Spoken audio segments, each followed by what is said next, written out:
They didn't just betray you, they revealed something you were never meant to ignore. And the truth is, this betrayal was never about them. It was always about you. Listen closely, because this might be the hardest truth you'll ever hear. You keep replaying the moment in your head, don't you? The words they said, the silence they left behind, the sudden shift that turned warmth into distance. One day, they were everything, and the next, they became a stranger wearing a familiar face. And you ask yourself the same question over and over again. Why? Why would someone who claimed to care choose to hurt you? Why would someone who promised loyalty become the reason you question your own worth? But what if I told you you've been asking the wrong question all along? What if the real question isn't why they betrayed you, but why you ignored the signs that they could? Because betrayal is rarely sudden. It's quiet, subtle, invisible, until it's too late. And here's where it gets uncomfortable. Sometimes the people who betray us don't just break our trust. They expose the parts of ourselves we've been avoiding. The need for validation, the fear of being alone, the habit of holding on to people who were never meant to stay. But there's something even deeper hidden beneath the pain, a lesson so powerful it can either destroy you or transform you. And today, we're going to uncover it. Part 1. The truth you avoided seeing. Before the betrayal happened, there were moments, small ones, easy to dismiss, a strange feeling in your chest, a hesitation in their voice, a pattern that didn't quite sit right, but you told yourself you were overthinking. You gave them the benefit of the doubt. You rewrote their actions into something softer, something easier to accept. Because the truth would have required you to walk away sooner, and you weren't ready for that. This is where most people get it wrong. They believe betrayal is an event, but in reality, it's a process, a slow erosion of honesty, a gradual disconnect between what you feel and what you allow. As Carl Jung once said, until you make the unconscious conscious, it will direct your life and you will call it fate. You didn't fall into betrayal by accident. You were guided there by the parts of yourself you refused to confront. Maybe you ignored red flags because you feared loneliness more than disappointment. Maybe you stayed because the idea of losing them felt heavier than the pain of staying. And that's the hidden truth. Betrayal often reveals not just who they are, but what you tolerated. Think about it.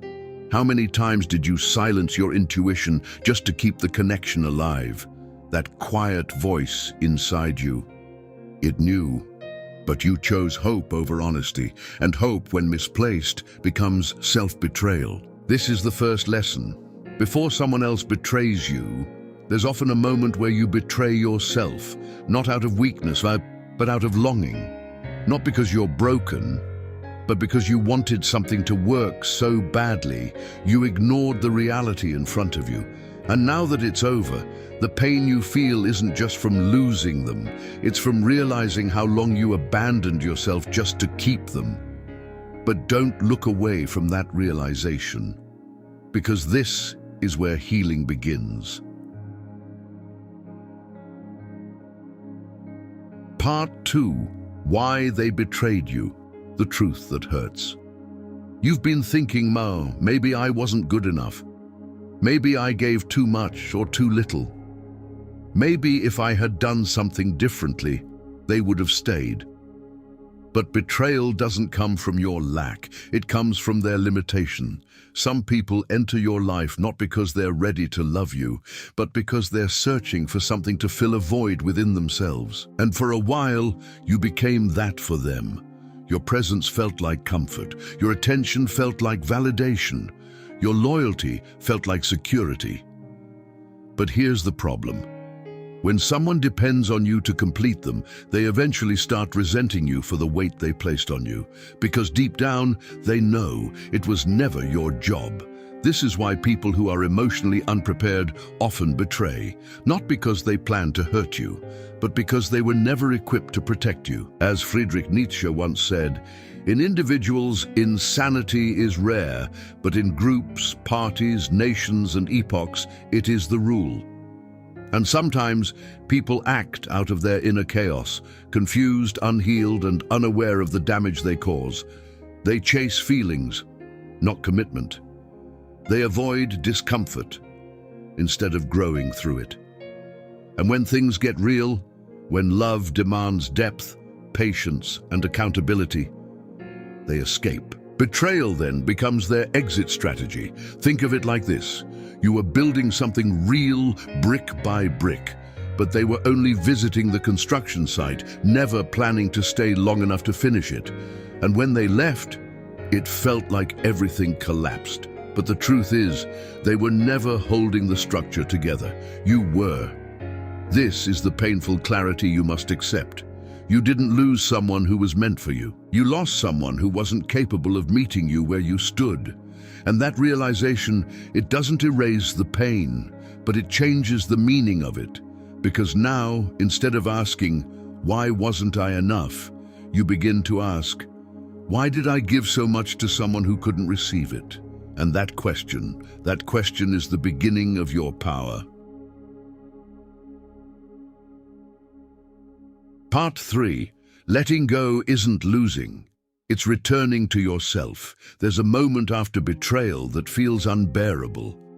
Not because they're gone, but because a part of you is still holding on. You replay memories. You imagine conversations that will never happen. You wonder if they'll come back, if they'll realize what they lost, if somehow things will make sense again. But here's the truth most people avoid. Closure doesn't come from them. It comes from your decision to stop waiting. Letting go isn't about forgetting them. It's not about pretending it didn't hurt. It's about accepting that what you wanted from them, they were never able to give. And that acceptance, it feels like grief, because you're not just letting go of a person, you're letting go of a version of your life that will never exist. As Lao Tzu said, "When I let go of what I am, become what I might be." Letting go creates space, and in that space, something new begins to grow. But here's where people get stuck. They confuse attachment with love. Attachment says, "I need you to feel okay." Love says, "I choose you, but I don't lose myself in you." And when someone betrays you, what hurts the most is realizing how much of yourself you tied to them. Your happiness, your sense of worth, your emotional stability. So when they left, it felt like you lost everything, but you didn't. You just forgot where you placed it. Letting go is the act of reclaiming those pieces, piece by piece, thought by thought, day by day. It's waking up and choosing yourself.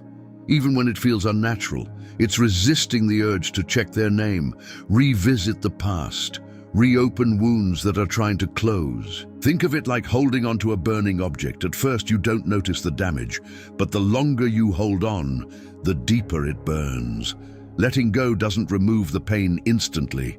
It stops the damage from continuing. And slowly, something shifts.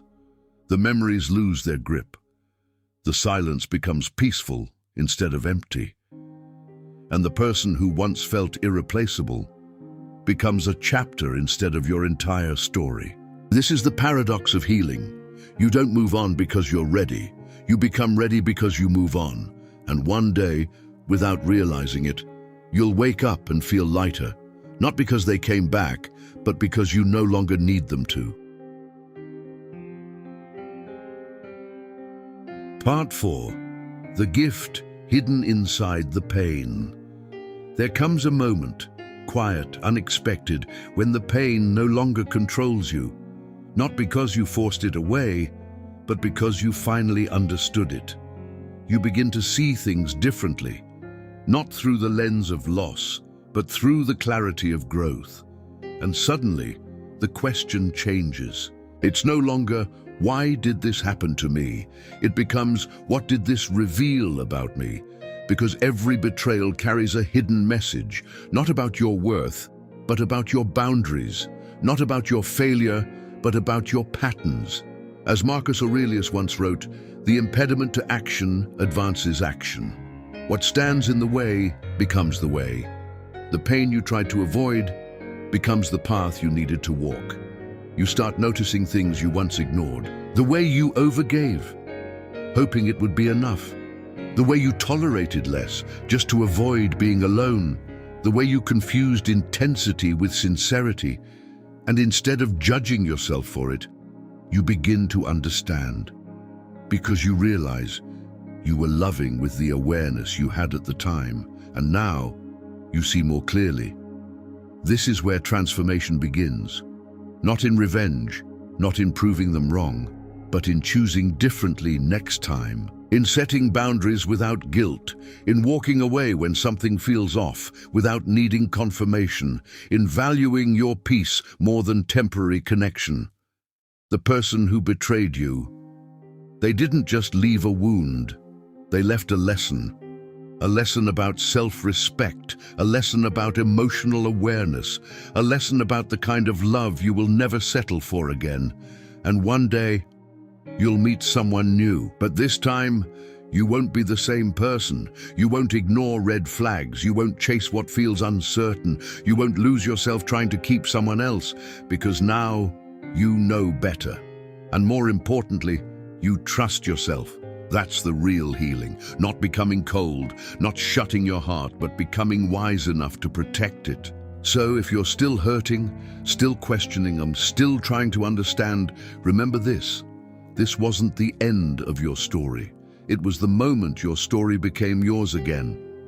And sometimes, the most painful endings are the beginning of your strongest self. If this story felt like it was speaking directly to you, that's because it is. Take a moment, reflect honestly. What did this experience teach you about yourself?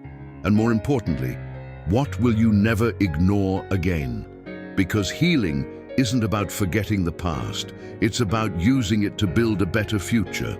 And if you're ready to move forward, then this isn't just a video you watched. It's a turning point you felt.